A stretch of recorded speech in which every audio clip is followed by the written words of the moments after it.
Hello, everyone. Welcome back to The Last Lap.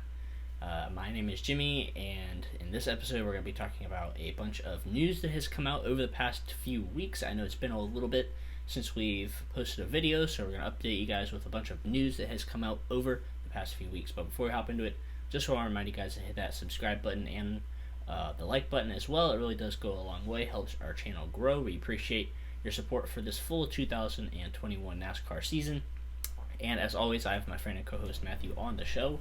And like I just said, it's been a while since we've hopped on and done this, so hopefully we can knock a little bit of rust off and talk about some news that has come out over the past few weeks. So how was your Thanksgiving, and how are you doing heading into finals week, as we're almost done with school finally? Well, I hope everyone had a great Thanksgiving. We took a little week break from it since it was Thanksgiving break for us. But we are back, and I hope everyone enjoyed theirs. There's been a lot of news the whole past week, so we got a lot to unravel here, and I hope I'm sure some of y'all saw that F1 race today at Saudi Arabia, and that was a crazy race. Would you say it, Jimmy? Because he was watching it too. Alright, so I'm going to talk about a few things first. So I'm going to talk about the Truck Series a little bit, and the few things that happened there is that Chandler Smith, he will be returning to Kyle Busch Motorsports next year, which is, I think, a great sign for them to have him and John Hunter Nemechek coming back next season. I think they'll be a very good pairing for next year. Spire, they're apparently adding a truck team next year along. They have their Cup Series program, so they're adding a Truck Series program as well. I think that'll be great for them to grow a little bit and hopefully find a good driver to put in that truck. I don't think there's been a driver announced just yet, but hopefully they can find a good driver and compete and maybe make a run in the playoffs for them. Hattori Racing, they are going to expand to 2 teams. It was announced that Tyler Ankrum is going to replace Austin Hill in the 16, since Austin Hill is moving up to the Xfinity Series. And Chase Purdy will be driving the other truck, the 61 truck. That is the new truck that will be added to their fleet. So great for Hattori Racing. Hopefully Tyler Ankrum can make a good run for them. And Chase Purdy, I'm pretty sure this will be his first full-time season, I'm pretty sure. So hopefully he can get some good experience in the Truck Series. He actually ran GMS truck. He ran the GMS 23 truck this past season. It was the 23. Chase Purdy. Okay. Got it. Yeah. Okay. And I'm also going to talk about, well, I'll get your thoughts on these really quick, and then we'll move to the next topic. So go and tell me what you got to say about these 3 announcements for Truck Series silly season for next year. All right. So the Chandler Smith's re-signing, I'm so happy that they re-signed him back. I think he was really impressive, considering how John Hunter Nemechek was really the one that was stealing all the headlines for KBM. So it's nice to see Chandler Smith be back. He won 2 races this past season. I think he's just going to win more races next season, along with John Hunter Nemechek. So I think KBM's finally got 2 championship contending trucks. It's been a while since both of his trucks were really this good. So I'm happy to see that. For Spire Motorsports starting a truck team, I definitely love this move. This definitely reminds me of a couple years ago when Front Row Motorsports did the same exact thing, which they put Ty Gilliland in that truck, which we'll talk about later. And this is basically the same thing that Spire is doing, which I think is really cool. I would love to see more of these like lower mark cup teams like fielding a competitive truck team. For some reason I think it's really cool to see. As for the driver, we don't know just yet, but my opinion, the go-to driver right now is Ryan Preece. In my opinion, I don't think he's getting a cup ride. He could get an Xfinity ride. I don't know, but I think a good old truck ride for Ryan Preece. I think he'll be a playoff contender automatically if he was in that ride. Well, I don't know. We'll see. But we'll see who they sign. But other than that, I like that move. But all right, to the Hattori Racing signings. Now this one wasn't a good signings, both of them in my opinion. Tyler Ankrum, he was a nice thing when he was in David Gilliland equipment and he won in Kentucky. Was it like 2019? I think it was so long ago. But after that, he's been really disappointing in my opinion. I mean, and this past season didn't help his case either. He had like he had some DNF. He definitely had some DNFs. So this was definitely a more sponsor move more than a good driver move in my opinion. And definitely the same thing can apply with Chase Purdy. As same thing as Ingram. A lot of DNFs. A lot of mediocre performances. Didn't make the playoffs. Look, I'm not really a fan of this certain guy in my opinion. He's just not really one of those paid drivers that actually does well like some paid drivers do. He's not one of those. So I'm not a fan of these signings. I'm going to feel bad for Tour Racing because they're going to be spending a lot of money next year with some torn up trucks. So, but they can prove me wrong. I mean, we've seen this happen before, but I'm not really a fan of these signings. Okay, so the other piece of news, there's actually a few more silly season pieces of news.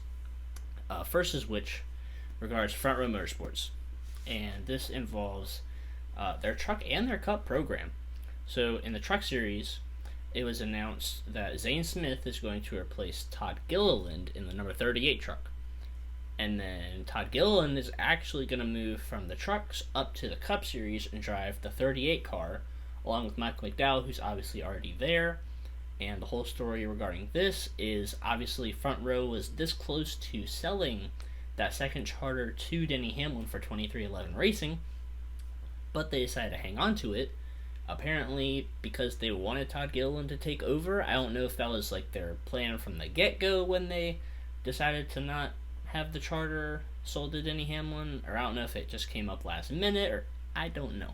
But Front Row decided to keep their charter and put Todd Gilliland in that ride. So do I agree with them keeping the second charter and putting him in that car? No, I do not. But I feel like that's probably the best option for them is to put him in that car because, I mean, he does have 4 years of experience in trucks. He does only have 2 wins. But at the same time, I don't really know who else you're going to put in that 38 car. I feel like he'll perform a little bit better than Anthony Alfredo, but I definitely think that they shouldn't have went with the 2 cars. They should have just sold the other charter and stayed with Michael McDowell. But, I mean, for what they have for Todd Gilliland hopping into the 38 car, I think that's an okay fit. I'm not expecting much out of him, honestly, so it'll be interesting. And then the other piece of news is Richard Petty Motorsports. So they sold a majority interest to GMS Racing. And what that includes is 2 charters. The 43 car, which Eric Jones drives, and the 51 that was partnered with Rick Ware Racing, but obviously that's not going to be a thing anymore, I'm pretty sure. So the rumor here, this is all a rumor, it's not official until they come out with a press conference on Tuesday, but the rumor and or at least my prediction that I've seen on social media and stuff, is that GMS is expected to operate both of these charters, including the 43 car, and the 51 is just going to be Ty Dillon's charter. So that's why, I'm assuming that's why they bought majority interest in the team, so they could have that 51 charter as the charter for Ty Dillon. So this is definitely a big move. I don't think many people saw this coming, but I also did some more research, and it turns out that Richard Petty doesn't even own the majority of the organization. Somebody else, somebody different owns most of it, and that's what GMS bought. They bought most of the purchase. That it's all complicated. Like it's very complicated stuff. But so Richard Petty owns a little bit of the team, and GMS owns most of the team now. So it's gonna be interesting to see what happens here. I'm a little bit excited about this. Honestly, I feel like GMS could bring a lot to the sport. They're bringing the 1 car already into the full time this year, and they could possibly take over Eric Jones as well. So I think that's a pretty interesting move for them. I was talking with you actually a few days ago, where I think like they shouldn't put all their eggs in one basket. I think which they are, they're going to focus on the Truck Series as well. So I think it's a good move for them to still have a few Truck Series teams, along with possibly 2 Cup teams. We're not 100% sure yet, but I think it's a good move for them to kind of stay in each the Cup and the Truck Series to try and balance things out. So, yeah, that's what I gotta say about both of those. So, Matthew, what do you gotta say about these Front Row Motorsports and RPM news? All right. So, first of all, about the whole Todd Gilliland going to the Cup Series. When I first saw this news, I thought it was a typo. I thought they meant the Xfinity Series at first, until I realized it wasn't a typo. I'm like, are you kidding me? You're telling me that someone with only 2 wins in the Truck Series, which, to be honest, he should have had more, but things didn't go his way. You're telling me someone with only 4 years of trucks experience, he gets to go past the Xfinity Series to the Cup Series. And the biggest mistake that Front Row really made was sticking to being a 2-car team. They should have stayed a single-car team. They should have sold that charter to Denny Hamlin for Michael 2311 Racing. They should have just, stayed on focus with Michael McDowell, because Michael McDowell, I know he's not the youngest driver, but they've clearly been their best driver in Front Row history. They won him at Daytona 500. He's always been a really great road course racer. And with this new car, I think that plays in his hands. And I feel like you focus on that car, they might maybe be a playoff car. Maybe. With all these road courses, a possibility, and super speedways. But adding Todd Gilliland takes a step back for them. I agree. He's going to be better than Anthony Alfredo for sure. Anthony Alfredo was nowhere near qualified being in a Cup car. At least Todd Gilliland has success in the series, but that doesn't make him ready for the Cup Series. It just doesn't make sense. I know Todd Gilliland eventually probably would have been Front Row, just because David Gilliland Front Row have connections. So I'm sure he would have been there eventually, but this is just absolutely way too soon. And I think they really have to stop rushing these young prospects. And this is why I'm always stressing to Joe Gibbs. I really want to stress about Ty Gibbs. Do not rush him. Because Todd Gilliland and Harrison Burton going to Cup is another prime example of rushing a potential young star who can possibly be a really good driver. But if you're rushing them, no, you're going to absolutely stimulate their learning.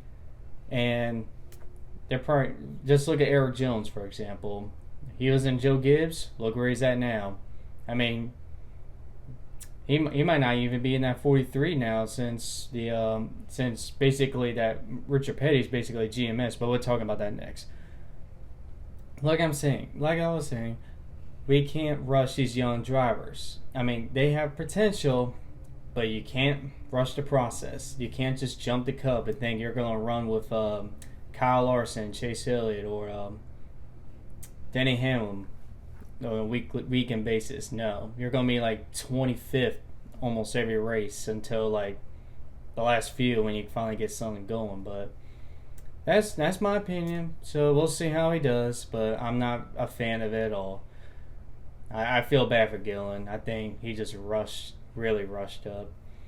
But as for the GMS and Richard Petty acquisition, this actually caught me by surprise. It came out of nowhere. I shouldn't be surprised, because Richard Petty, they've been struggling with financial stuff, so it's understandable.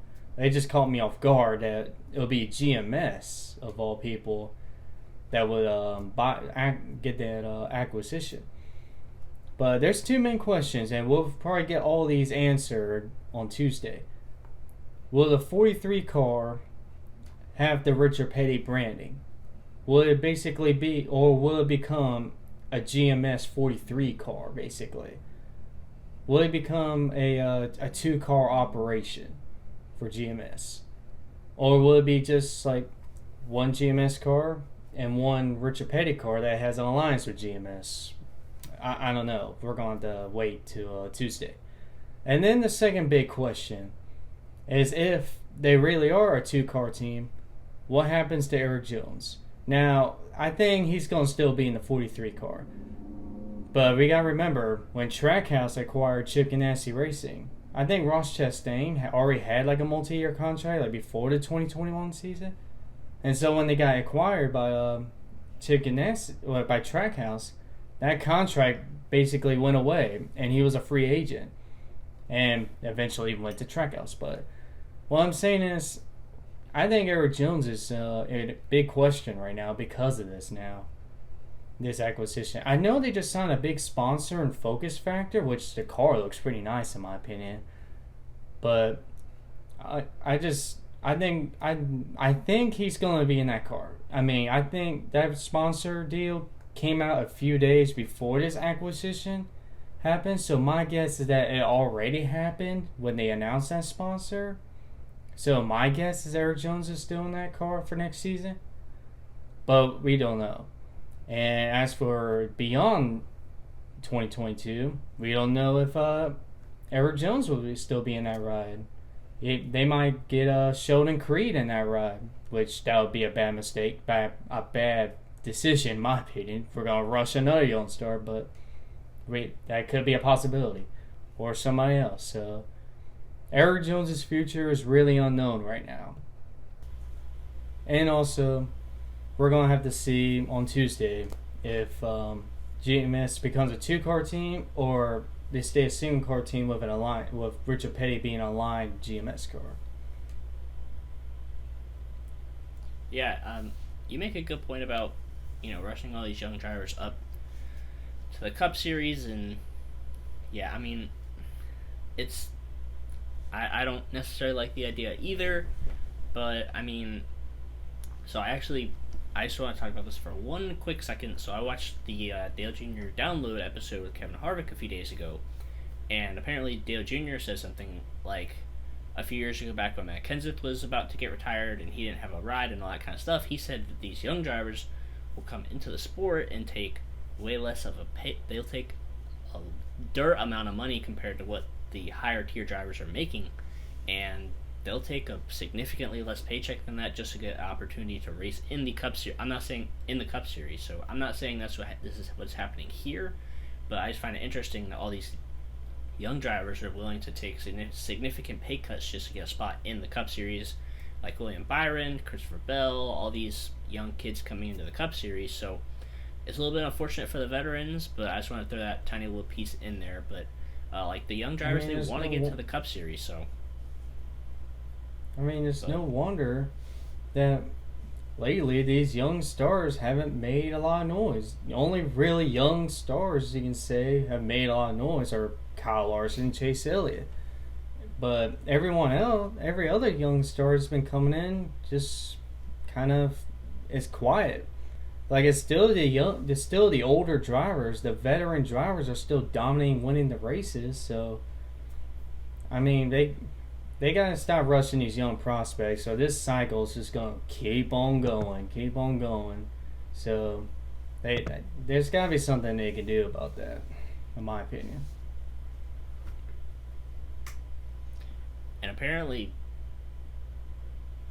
that's what led to the whole beef between Harvick and Jr. as well, which I didn't even know happened until I saw this episode. It was kind of interesting how they unraveled it and all that kind of stuff, because Jr. said that while Harvick was in a contract year, and Harvick was mad because like he wanted to get a contract extension and all that, and then Jr. saying all these young kids are coming into the sport taking less money, so apparently that led to a conflict I didn't even know about. So that was kind of interesting, but we'll keep you guys posted on news regarding the GMS announcement, because they're supposed to do a announcement on Tuesday, and we will more than likely cover that in our next episode of this. So I want to hear your opinion about the whole acquisition, because I don't think you really explained your opinion on the GMS thing.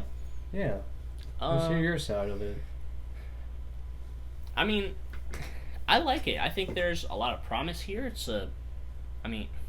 We've seen how Richard Petty Motorsports has not performed well the past few years. So I think bringing a new company in GMS that is thriving, at least in the truck series, and they're trying to take another step, like colleagues getting to the Cup Series as well. So I like all these teams that are in the lower series. I like them trying to get into the Cup Series and raise their brand and elevate it. So I think there's a lot of promise there, I'm not going to say the expectations are high by any means, but I think there's a lot of promise and perspective there that could end up being good in the long term. So I kind of like the idea of GMS getting into the Cup Series and acquiring a second team.